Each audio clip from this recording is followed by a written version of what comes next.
Amém. Glória a Deus, então, por isso, né? O pastor tá não só aqui profetizando, eu sinto de Deus, aí acontece o negócio, né? Glória a Deus por isso, glória a Deus. Fico muito feliz, irmão, de estar vendo essas coisas acontecendo.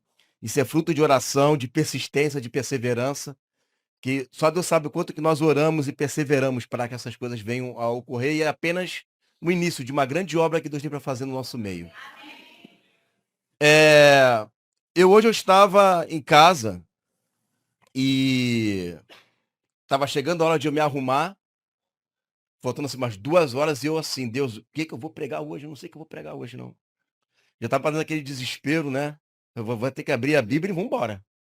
E eu falei assim, eu não sei o que eu vou pregar, eu não sei. Aí começa a vir aquele negócio, né? Começa a folhear o que que deve ser, o que deve ser. Aí, pá, abri 1 Coríntios capítulo 12. Eu falei, nunca preguei nisso aqui, não. Verdade, eu nunca preguei aqui em 1 Coríntios capítulo 12. Desse jeito como eu vou pregar hoje. Aí eu ouvi o Espírito, você vai pregar isso hoje. Eu falei assim, amém. Amém, então.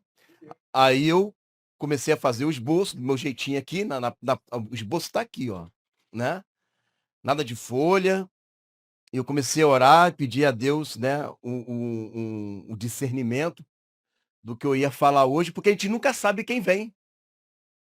A gente não sabe, às vezes a gente vem aqui pregar, irmão, já teve culto que teve 5 pessoas, 6 pessoas. A mensagem é a mesma, para 5, 6, né? Então, assim, eu nunca sei quem vem. Eu sei que eu tenho que pregar o que o Senhor mandar pregar. Isso eu tenho certeza. E eu quero ler com os irmãos, então, 1 Coríntios capítulo 12, e eu creio que Deus vai falar poderosamente no seu coração, como falou o meu nessa tarde, enquanto eu estava meditando aqui nesse texto. Obrigado, irmã. Recebi o galardão aí, hein? Já já eu vou tomar água, que eu já sei que eu vou sentir sede. É um texto inicial apenas que todos nós já conhecemos, tá? Mas a gente vai discorrer no capítulo 12. Diz assim, 1 Coríntios capítulo 12, versículo 12. Porque assim como o corpo é um, e tem muitos membros, e todos os membros, sendo muitos, são um só corpo, assim é Cristo também. É só para iniciar, que a gente vai ler o capítulo 12, né, em diante. Vamos orar?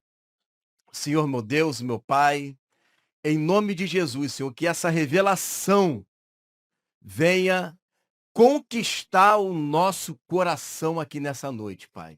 A sua mensagem está sendo transmitida e ela vai ser republicada em outros canais, e muitos ouvirão essa palavra, muitos ouvirão essa mensagem. Ela não ficará apenas restrita aqui, mas que essa semente que for plantada nesta noite, que ela possa entrar em boa terra e que nessa terra ela venha dar muitos frutos para a vida eterna. Em nome de Jesus, Senhor. Amém. Então, gente, olha só. Porque assim como o corpo é um, o corpo, o nosso corpo, tá? E tem muitos membros, e todos os membros, sendo muitos, constituem um só corpo, ou seja, o meu braço não é Igor, o outro braço é fulano, a minha perna é ciclano, meu pescoço é Beltrano. Não. Todo o corpo, aliás, todos os membros desse corpo é Igor.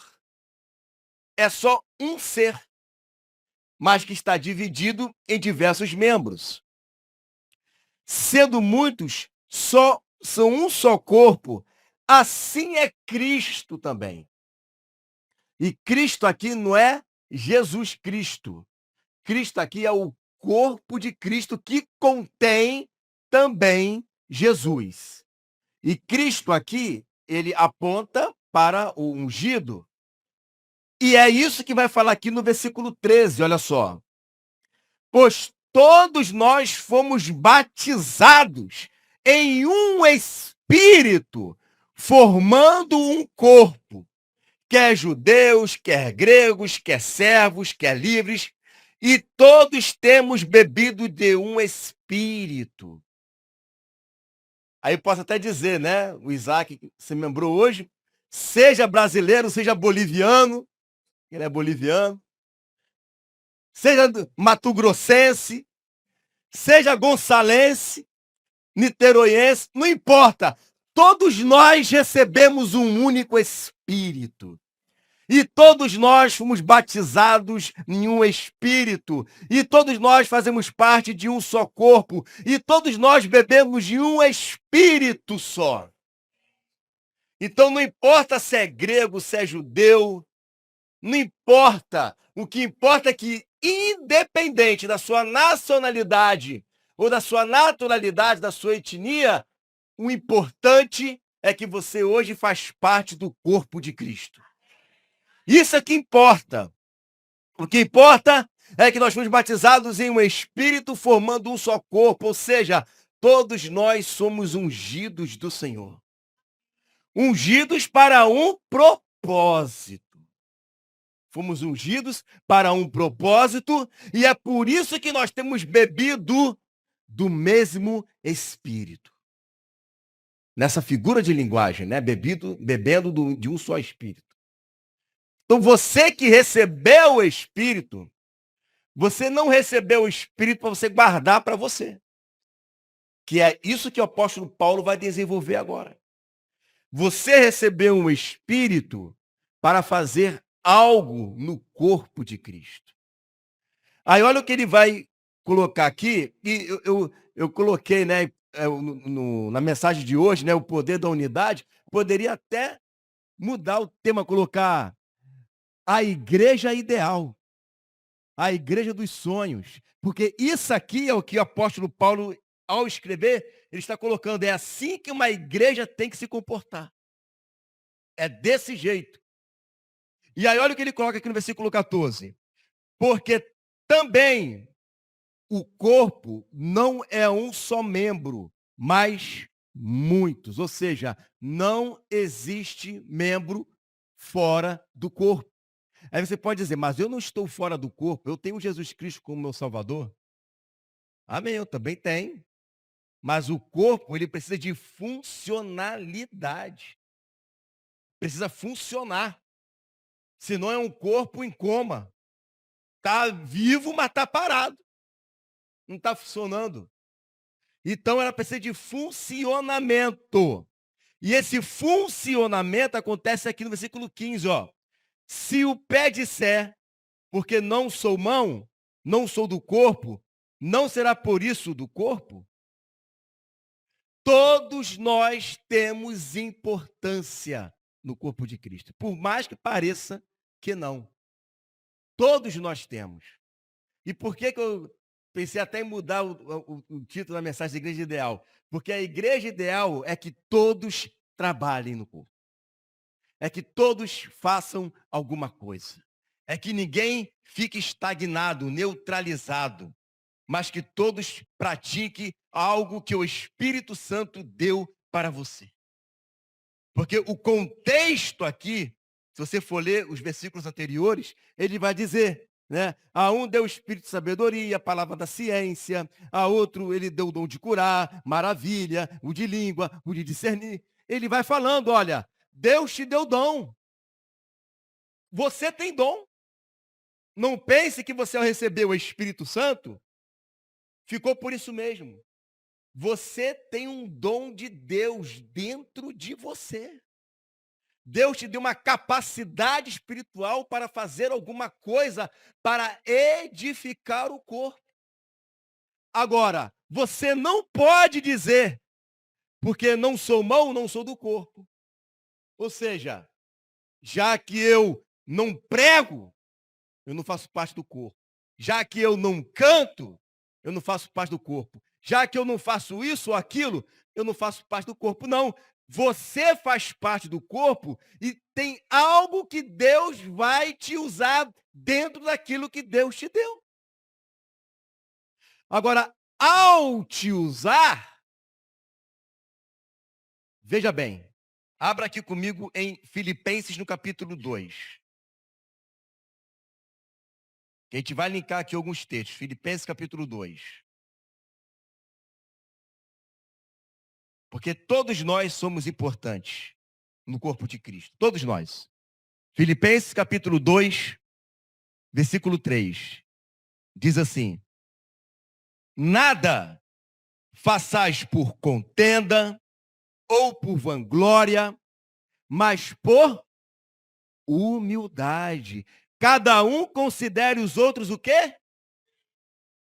Superiores a si mesmo. Ninguém considerando sendo superior, colocando dons como títulos. Não é? Então, eu sou um pastor, eu tenho um título de pastor, olha aqui, né? O meu, como diz no exército, macarrão, olha o meu macarrão aqui, né? Respeitem, respeitem. Claro que nós temos que respeitar todos, mas o maior desejo do Senhor é que todos vejam o outro como superior a si mesmo. Porque isso é o quê? Humildade. Ninguém é melhor do que ninguém, porque um corpo não funciona sozinho. Um corpo não funciona sozinho. Ao versículo 4. Não atente cada um para o que é propriamente seu, mas cada qual também para o que é dos outros. Ou seja, se eu pastoreio ou se eu prego, eu não faço isso para me completar. Eu faço isso porque eu estou pensando em você. Eu faço isso porque, por prática e semelhança a Jesus, é porque nós amamos vocês. E vocês, ao fazerem alguma coisa para o reino, vocês não fazem para se completar ou por vanglória, mas é porque você ama o próximo também. Então, tudo que façamos, nós juntos, vamos fazer pensando no outro. Porque nós somos um corpo. Aí diz aqui versículo 5, ó, de sorte que haja em vós os mesmos sentimentos que houve também em Cristo Jesus. Jesus sendo Deus, ele pensou assim, eu sou Deus, mas eu vou me fazer semelhante aos homens, porque o que eu vou fazer é por amor a eles. Então, que haja em vós esse sentimento de amor árduo um pelo outro, porque quando você tem esse amor, e isso é uma coisa que eu não consigo entender, alguém que diz que ama o outro, mas não faz nada pelo outro. Porque amor não é palavra, amor é prática. Eu amo a Deus, mas eu não faço nada para o outro. Então você não ama a Deus, porque se você não ama a pessoa que você vê, como que você pode dizer que ama a Deus, um ser que você não vê? Então, Tiago já resolveu esse problema. Já falou, vocês não amam nada. Porque a expressão do amor a Deus é amar o próximo, porque o segundo mandamento é semelhante ao primeiro. Então não tem como você dizer que ama a Deus, mas você se restringe no seu mundo espiritual e você não quer abençoar o outro com o seu serviço. Porque quando a gente trabalha no reino, a gente não trabalha para nós. Foi o texto que a gente acabou de ler. Nós trabalhamos para o outro. Não é para nós mesmos, é para o outro. Se eu ensino, é para o outro. Se eu prego, é para o outro. Se você adora a Deus, é para que essa ministração quebrante o coração do outro. Se você cuida das crianças, você está cuidando dos outros. Se você limpa alguma coisa aqui dentro, você está limpando para que o outro venha sentar. Se você está na intercessão, você está intercedendo por outro. Sempre é para o outro. Sempre é para o outro. Nunca é para você mesmo. Então, quando você se restringe e fala, não, eu não quero estar ali no meio congregando, você está dizendo, eu não quero estar servindo ao outro. Em outras palavras, é isso. Em outras palavras, é isso. E aí Paulo vai dizer, no versículo, voltando para 1 Coríntios, capítulo 12, versículo 17. Se todo o corpo fosse olho, onde estaria o ouvido? Se todo fosse ouvido, onde estaria o olfato? Se todo mundo fosse pastor, ou se todo mundo fosse profeta, ou se todo mundo... O que ele está querendo dizer? Que você tem parte, você parece que não, mas você é importante. Você só não é o olho, mas você pode ser mão, você pode ser pé, você pode ser braço, mas você faz parte, você é membro. Você é membro. Ah, não, mas para mim, só é importante quem prega e quem pastoreia. Quem te falou isso? Quem te falou isso? Se você soubesse a funcionalidade do corpo de Cristo, é muito maior do que você imagina. Por isso que eu fico assim, orando a Deus, fico marcando data, mas não dá certo para de marcar data, pastor. Mas muito em breve eu quero ir logo para outra igreja, para a gente botar para quebrar mesmo, né? Botar para quebrar. Já estamos quebrando, né, Isaac? Né? Ontem nós tá quebrando lá o chão, né? Para poder botar o piso. Aí nós vamos quebrar no mundo espiritual também.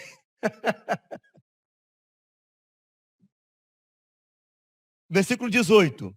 Mas agora, Deus, preste atenção, Deus colocou os membros no corpo, cada um como eu quis, como o pastor quis, como você quis, como Deus quis. Tudo que nós somos hoje é porque Deus quis. Então aprenda, honre aquilo que Deus te deu. Pegue o talento que Deus te deu e multiplique. E para de olhar para o talento do outro. Cobiçar talento do outro. Coisas que às vezes nem te compete, mas que é próprio daquela pessoa. Deus, ele colocou cada um como ele quis. Então eu também, e ninguém aqui pode menosprezar o dom do outro, porque foi Deus quem quis. Não tem maior, não tem menor. Tudo foi Deus quem quis. Tudo é importante para Deus. Tudo é importante para Deus. Independente se a pessoa ela tem um nível de... Eu não gosto de colocar hierarquia, né? Eu acho que a hierarquia é uma palavra assim, muito humana. Mas um nível de responsabilidade maior no corpo do que outros. Isso não significa que o que tem uma responsabilidade menor não seja tão importante quanto aquele que tem uma responsabilidade maior, porque foi Deus quem quis. Foi Deus quem quis. E todos no corpo de Cristo são iguais diante de Deus. Não tem grego, não tem judeu, não tem nada. Todos receberam do mesmo Espírito. Todo mundo é importante. Por isso que às vezes a gente insiste para a pessoa voltar para Cristo. Fica lá falando, parece chato, né? Eu sei que parece chato, mas é porque nós te amamos. Porque nós te amamos. Então, quando a gente vai lá, insiste, fala, liga, manda mensagem, papapá, vamos embora. Ai, já vem ele de novo. Ai, que chato. Não, eu vou ser chato mesmo. É porque nós te amamos. Amém. Deu certo, né, querida? Glória a Deus. É porque nós te amamos. Porque todo mundo é importante no corpo de Cristo. Todo mundo é. Às vezes some um do radar, o outro. Isso acontece muito em igreja grande. Aí, por isso que é importante todo mundo ter uma liderança para que ninguém fuja do radar. Aí fugir do radar não tem como culpar aquela pessoa. Mas se está no radar, é obrigação de todos nós, não é só a nossa obrigação, é de você como irmão procurar aquela pessoa. Porque você o ama também. Você também o ama. Não espere só da liderança fazer isso. Faça você como irmão em Cristo que ama o próximo. Versículo 19. E se todos fossem um só membro, onde estaria o corpo? Se todo mundo fosse cacique na tribo, né? Né? Você vai ver o apóstolo não, né? O Salomão, ele vai falar lá em Provérbios 6, né? Versículo 6. Vai ter com a formiga, ó, preguiçoso, e vai mostrar como é que eles trabalham. E se você olhar a formiga, que ele usa esse exemplo daquele que é preguiçoso, que não gosta de trabalhar, ele vai dizer, né, que eles, e não somente ele, mas até quem estuda sobre as formigas, vai ver empiricamente que eles têm uma rainha, que eles têm os soldados, que eles têm os operários, que eles têm o que cuidam de bebês. É uma comunidade. o formigueiro, e não tem quem fique dando ordem. E eles trabalham e juntam comida para quando precisar, e é uma correria para lá e para cá. Parece que está tudo organizado, mas não está. Está tudo organizadinho.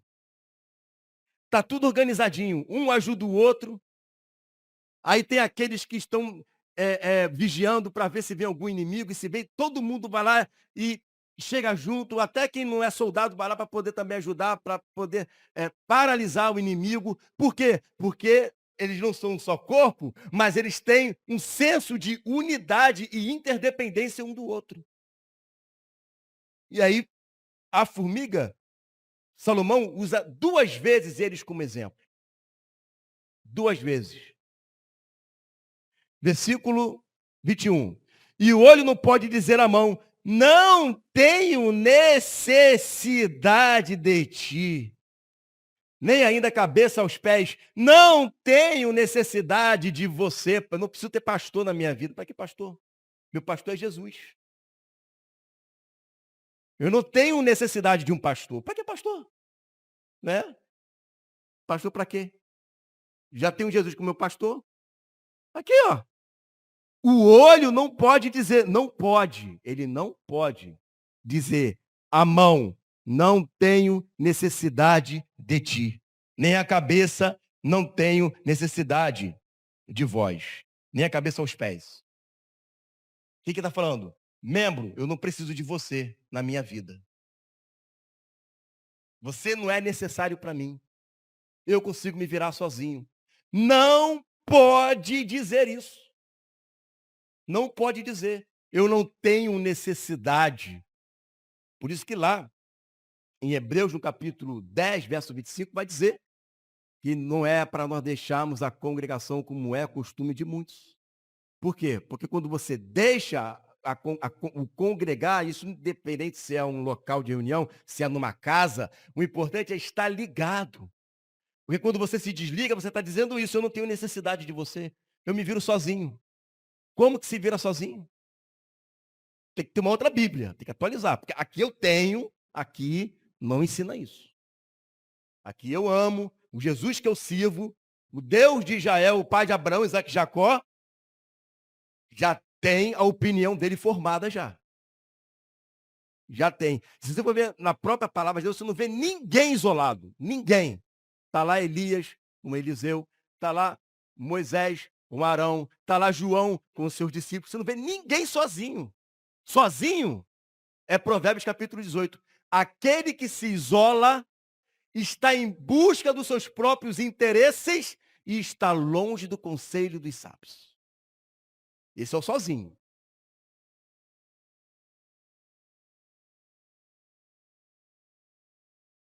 É quando ele quis se isolar e fazer as coisas por conta própria. Ah, eu vou fazer sacrifício mesmo, porque aí Deus já não estava mais com Saul. E a gente não pode fazer as coisas por conta própria. Nós temos que fazer as coisas juntos, unidos. Isso é corpo, irmão. Eu estou ensinando a Bíblia aqui, eu não fugi de nada. Isso é corpo de Cristo. E isso implica em amar. Amar o próximo. Eu sei que às vezes é difícil, às vezes você encontra pessoas assim, né? A gente vai chegar lá, não vou adiantar a mensagem, não. A gente vai chegar lá. Vamos lá. Então nós precisamos. Abre aqui em Atos capítulo 20. Atos capítulo 20. Versículo 28. Olha aí. Atos capítulo 20, versículo 28. Olhai, pois, por vós e por todo o rebanho sobre que o Espírito Santo vos constituiu bispos para pastoreardes a igreja de Deus que ele resgatou com seu próprio sangue. Olha a responsabilidade. Então, Deus foi quem constituiu aquele texto que nós lemos, que é ele que coloca os membros de acordo com como ele quer, né, de acordo com como o homem quer. Para quê? Pastorear. Que pastoreia o quê? Pastor. Né? Não pode ser, né? Pastor. Pastorear o quê? A igreja de Deus que ele resgatou. Olha a responsabilidade, gente. Isso aqui não é só para pastor, não. Isso aqui é para líder de célula. Isso aqui é para professora de criança. Cuidar dos irmãozinhos que Jesus resgatou com seu próprio sangue. É por isso que aquele que lidera vai prestar contas maior a Deus. Não é fácil não, irmão. Porque todos vocês aqui foram comprados por um bom preço, por um preço de sangue, morte de cruz. Então, nós temos a responsabilidade de cuidar, alimentar, deixar vocês saudáveis para apresentar ao Senhor. Isso não é fácil. Mas também tem galardão. Tem galardão. E ao mesmo tempo, ninguém vai conseguir fazer isso se não tiver amor ao próximo. Não é amor ao dinheiro, porque se você olhar para dinheiro, vai dar mais favorecimento a quem dá uma oferta maior. Não é para olhar para, né, lucros e dividendos. Não é? Isso aqui não é comércio. É alma que o Senhor resgatou com o seu sangue.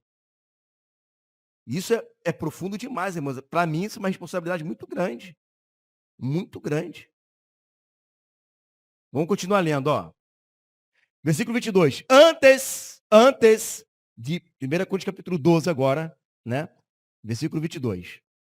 Antes, os membros do corpo que parecem ser os mais fracos, são o quê? Necessário. Não desista daquele cristão que parece ser fraco. Parece. Você olha para ele, rapaz, isso aí é caso perdido. Isso aí é caso perdido. Aquele cara ali, né? Aí joga fora, descarta. Que dali é problema, que dali é problema. Você vai arrumar problema para a sua vida. Esse é o mais necessário. É esse aí, ó. É esse aí que é necessário. Pega ele aí, ó. Pega ele que vai dar certo.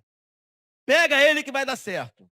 Esse é o mais necessário.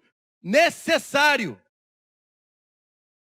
E o apóstolo Paulo nos ensina como que nós temos que nos comportar como esses. Olha o que está aqui em Romanos capítulo 15. Romanos 15.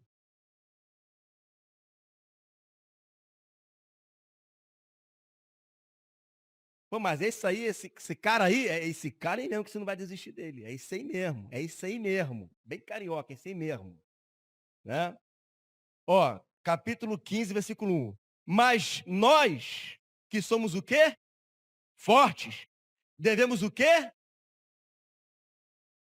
Suportar as fraquezas dos fracos e não agradar? Porque, irmão, não é fácil você suportar a fraqueza de um fraco. Não é? Perder tempo não. Vamos colocar assim, gastar tempo, né? Gastar tempo, gastar oração, gastar conselho, e fala, e às vezes parece que está entrando no ouvido e está saindo pelo outro. O que você pensa? Eu quero me poupar. Eu tenho mais coisa para fazer. Aqui, ó. Ó. E não agradar a nós mesmos. E não agradar a nós mesmos. Portanto, cada um de nós agrade o quê? No que é bom para a edificação. Pare de pensar em si mesmo, porque o amor, ele não visa a si mesmo. O amor é sempre para o próximo. Então, às vezes, parece, né? Aqui tem que ter uma paciência. Não dá. Suporte o mais fraco. Ele apenas está fraco, mas ele vai ficar forte se você cuidar dele em amor. Esses que parecem ser fracos são os mais necessários. Olha o que ele fala no versículo 3. Porque também Cristo não agradou a si mesmo, mas, como está escrito, sobre mim caíram as injúrias do que te injuriavam. Se Jesus fosse parar para fazer o que ele tinha que fazer, por causa dos outros que injuriavam, Jesus não tinha morrido. Eu morrer porque esse cambado de gente aí, um monte de gente vai se apostatar, vai falar mal de mim. Não vou morrer nada não, vou ficar aqui no céu tranquilão. Então, ó, aqui, ó. Nem o seu mestre, nem o seu Deus, que você diz que ama e eu também, ele não agradou a ele mesmo. Ele suportou todas as injúrias por amor a mim e a você. E deu certo? Na minha vida eu creio que deu certo. Na minha vida eu creio que deu certo. Então por que você não pode fazer o mesmo? Porque às vezes, irmãos, é muito fácil a gente criticar pastor e igreja. Mas você está vendo aqui que a maioria do problema acontece na membresia? Porque às vezes a falta de amor, a gente olha muito púlpito, mas às vezes está acontecendo fora do púlpito, entre nós olhamos para nós e vemos, caramba, está acontecendo comigo também. Eu estou sendo falho nessa área, e eu só vivo às vezes apontando o dedo, criticando a igreja. E às vezes a falha, muitas das vezes, está com a gente. Então, vamos continuar lendo aqui, olha só. Versículo 23 de 1 Coríntios capítulo 12. Estou quase finalizando. Diz assim: e o que reputamos serem menos honrosos no corpo, a esses o quê?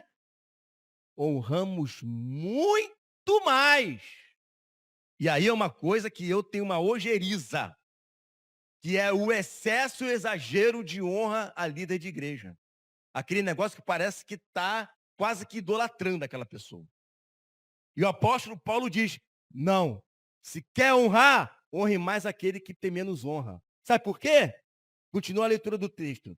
E aos que em nós são menos decorosos, damos muito mais honra, porque os que em nós são mais nobres, não têm necessidade disso. Para que eu vou querer receber honra, se eu já estou tendo a honra de estar pregando para vocês? Para que eu vou querer ficar toda hora alguém honrando a mim, se eu já tenho a honra de estar louvando a Senhor aqui em cima? Para que eu vou querer o tempo inteiro elogio, honra e não sei o quê, se nós já temos a honra de pastorear vocês? Então, quem é que tem que receber honra? São aqueles que parecem que têm menos honra. A esses nós devemos de honrar. Para que isso serve? Para trazer equilíbrio na igreja, porque todos nós somos semelhantes um ao outro. É para trazer equilíbrio. E esse equilíbrio é o que eu falei, é o ideal, é a igreja dos meus sonhos. Essa é a igreja que eu sonho. Uma igreja equilibrada. Claro que não está errado você elogiar. Claro que não está errado você querer, de uma certa maneira, honrar alguém. Mas nunca perca esse princípio. Nós temos que honrar muito mais aqueles que têm menos honra. Os que já estão em evidência, já recebeu a honra do Senhor em público. Já receberam a honra do Senhor em público. Deus já honrou esses. E agora, quem a igreja vai honrar? Os que ficam na porta. Não é? Os que ficam em oração que você nem sabe, está lá orando, intercedendo. Esses é que tem que ter mais honra na igreja. São esses que tem que ter mais honra. Os cristãos por detrás das cortinas, que fazem as coisas acontecerem e você nem sabe. São esses que têm que ser mais honrados no corpo de Cristo. E ele vai continuar. Mas Deus assim formou o corpo, dando muito mais honra ao que tinha falta dela. Porque como ele não recebeu aquela honra de estar pregando para centenas de pessoas, que todo mundo gosta disso, aí o que Deus faz? Se você vai honrar, honra aquele que acendeu a luz, que estava aqui cedo, que abriu tudo, deixou tudo bonitinho. Honra esse. Dá mais honra a essa pessoa. É esse que nós devemos honrar. Os que parecem ser o menos importante na igreja, porque para Deus todo mundo é importante. Então eu quero que você tenha essa visão de Deus. Versículo 25. Olha para que Deus faz isso. Para que Deus faz isso? Para que não haja o quê? Divisão no corpo. Favorecimento. Uns são mais favorecidos, outros são menos favorecidos. E aí os fracos na fé vão ficar escandalizados. Aí o outro que já estava meio barro, meio tijolo, vai virar barro de verdade. Vai se desviar, né? Porque é uma bajulação. Porque o tempo todo é só ele, é só ela. Ninguém olha para mim. Por quê? Perdeu um princípio básico do evangelho, que como funciona o corpo de Cristo. Perdeu um princípio básico, que é honrar o outro que tem menos honra. E os que já receberam a honra do Senhor, já estão honrados pelo Senhor. E aí acontece o quê? Divisão. E quando acontece divisão, e quando tem essa disfuncionalidade no corpo, o que eles mais procuram para receber honra? Ficarem em evidência. Ficarem em evidência. Porque quanto mais evidência, mais honra aquela pessoa ela acha que vai ter. Mas é o que Jesus falou em Mateus 23. Vocês só querem serem vistos e receberem aplausos dos homens. É só isso que vocês querem. Fazem orações longas, oram alto para todo mundo ouvir. Hipócritas. É isso que Jesus fala. Então, que essas coisas não cresçam no nosso meio. A gente não faz nada para aparecer. Se Deus colocou alguém para estar cantando ou pregando, falando alguma coisa, foi Deus quem quis. E aonde você está, Deus quem quis. E você vai dar o melhor de si para onde Deus te colocou, e você também vai receber mais honra.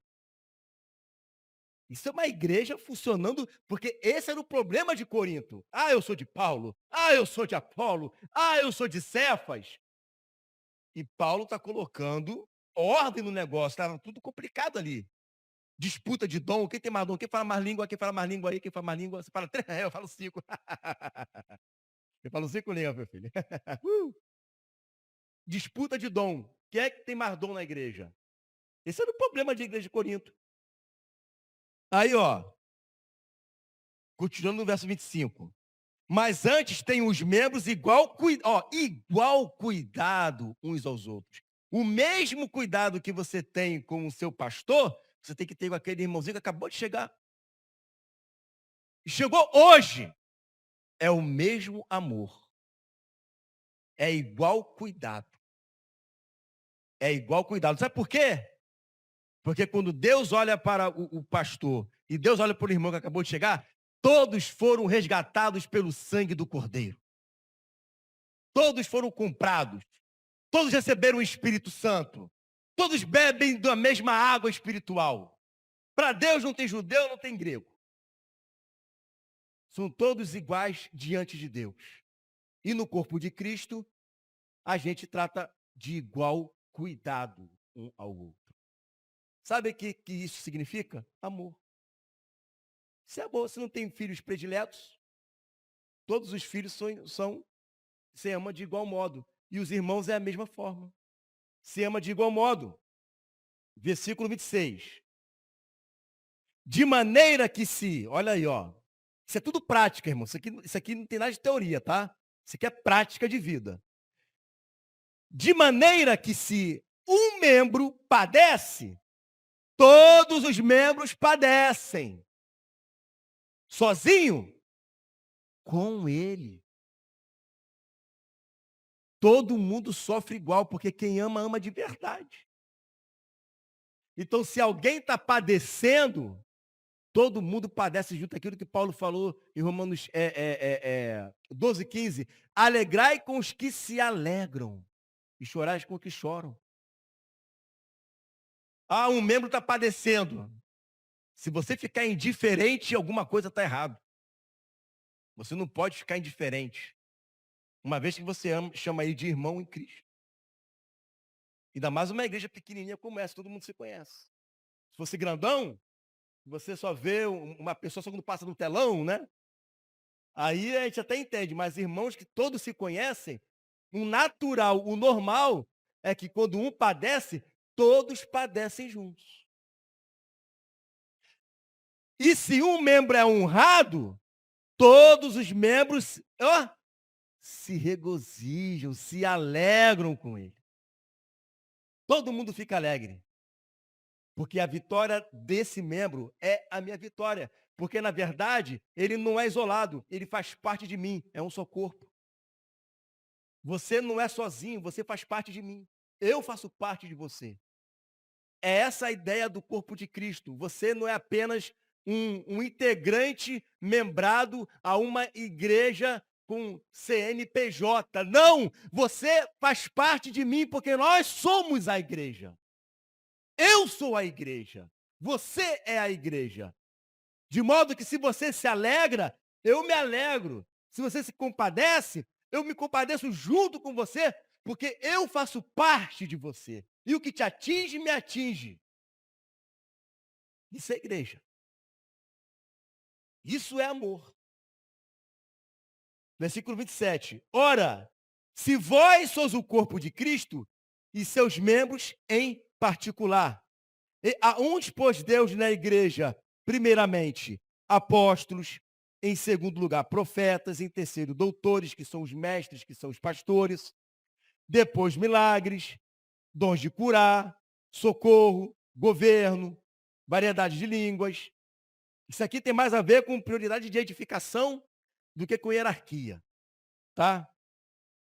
Porventura, são todos apóstolos? São todos profetas? São todos doutores? São todos operadores de milagres? Têm todos o dom de curar? Falam todos diversas línguas? Interpretam todos? Portanto, procurai com zelo os melhores dons, e eu vos mostrarei um caminho mais excelente. Qual é o caminho mais excelente, irmãos? É o capítulo 13. O capítulo 13 vai dizer, olha, a igreja, ela pode ser cheia de dom, mas se ela não tem um caminho mais excelente, se ela não tem o amor, nada vale. Você pode ter o conhecimento que você tiver, doutor, você pode curar à vontade, dons de cura, você pode profetizar, ter sonho, mas se você não tiver o amor, nada disso vale coisa alguma. E aí ele vai dizer o que é o amor.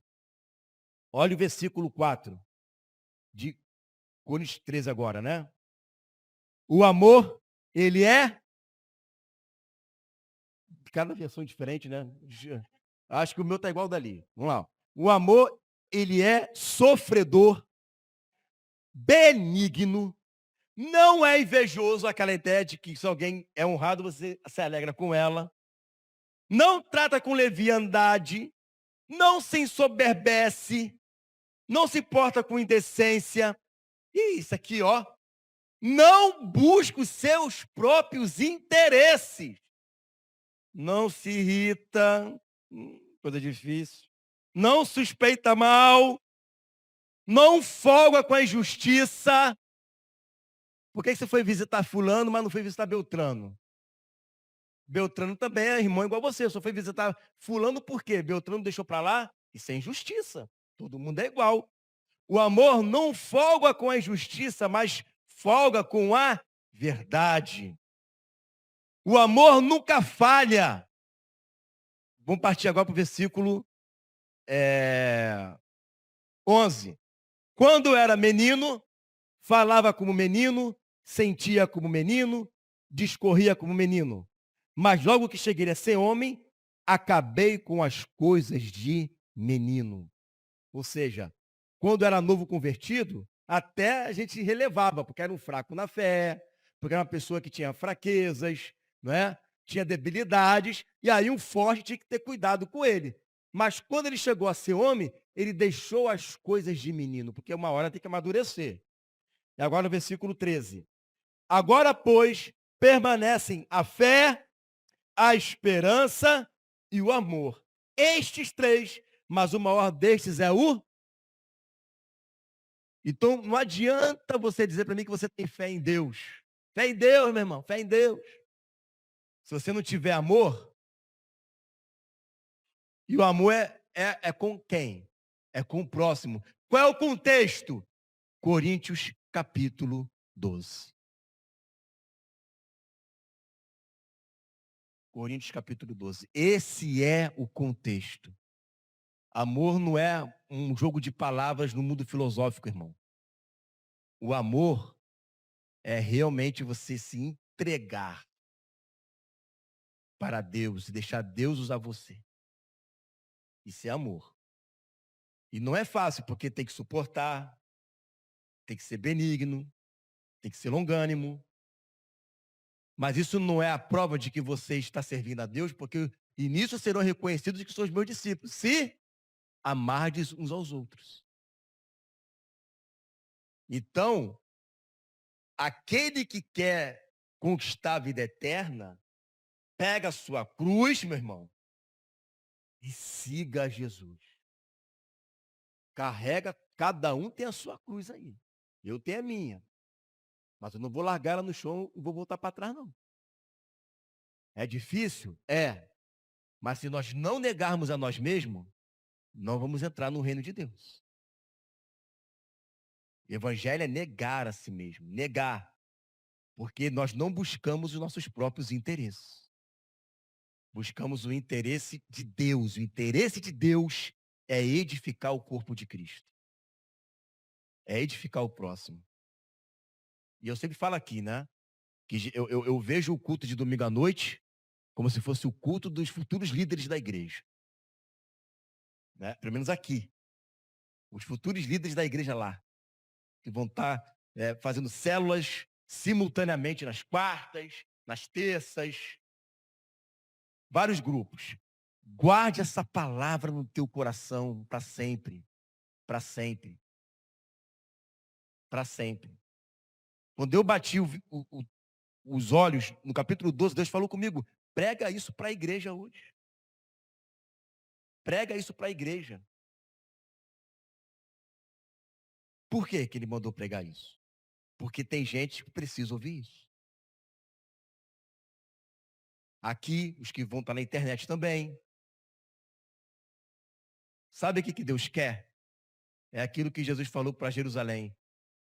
Como uma galinha juntar debaixo das asas os seus pintinhos. É isso que ele quer fazer.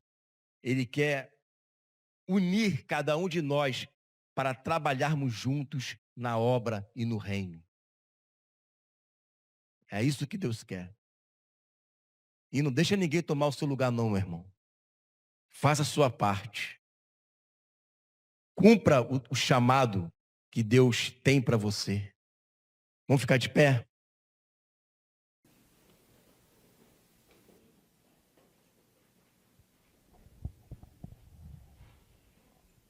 Você pode dizer assim, de repente, no seu coração: o que eu sirvo para o reino? O que eu sirvo para o reino? O que eu vou fazer para o reino de Deus? Está tão bom aqui, deitado na rede, tomando suco de laranja, balançando. Está tão bom. Existem milhares de pessoas lá fora precisando de você. Existem dezenas de pessoas lá fora só esperando ouvir você falar de Jesus para ela ser resgatada do império das trevas e ser transportada para o reino do Filho do seu amor. E quem foi que pregou para ela? Você. Quem foi que mostrou Jesus para ela? Você. Você que antes e eu que antes estávamos parados. Mas nós decidimos dizer: Senhor, eis-me aqui, envia-me a mim. Eu quero que você diga isso essa noite: eis-me aqui, envia-me a mim. Eu quero trabalhar para o teu reino. Quando Jesus estava lá andando pelas ruas, ele falava: siga-me, vem, eu vou te fazer pescadores de almas. E isso Jesus fala para você também: siga-me, vem, ele quer fazer de vocês pescadores de almas. Talvez você não compreenda muito essa questão de como que vai funcionar. Não se preocupe com isso, só deixa Deus usar você. Só se entregue a Ele.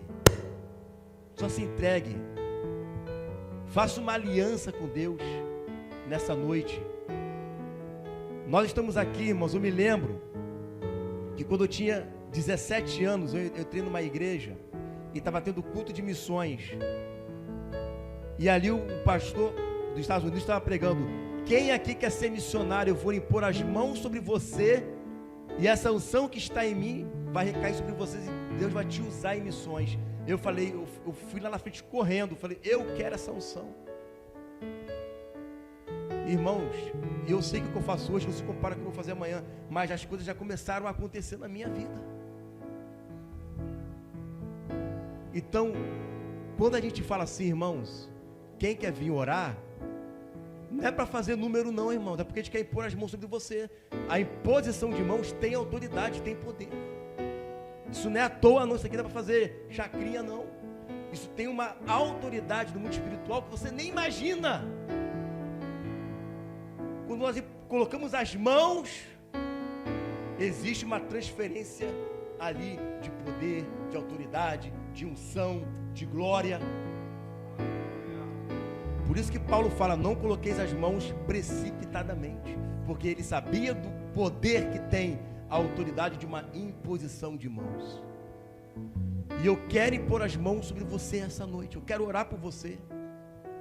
Mas a pergunta que eu faço e a resposta que Deus está aqui agora, Ele está aqui, eu quero ouvir a sua resposta. Você quer ser um trabalhador do reino, um obreiro do reino de Deus? A seara é grande, mas são poucos os obreiros. Deus está te chamando nessa noite. Você quer trabalhar para o reino? Se você quer trabalhar para o reino, para o seu Senhor, vem aqui que eu vou orar por você essa noite. Vem, não tenha vergonha. Se você tiver alguma vergonha ou dúvida, venha, porque nós vamos orar por você, irmãos. O mundo espiritual, ele está te observando agora. Ele está te vendo agora. Não sou eu que estou te chamando. É Deus quem está te chamando. É Deus quem está te chamando. Deus quer pessoas trabalhando no reino dele. Chega de ficar parado. Chega de ficar estagnado.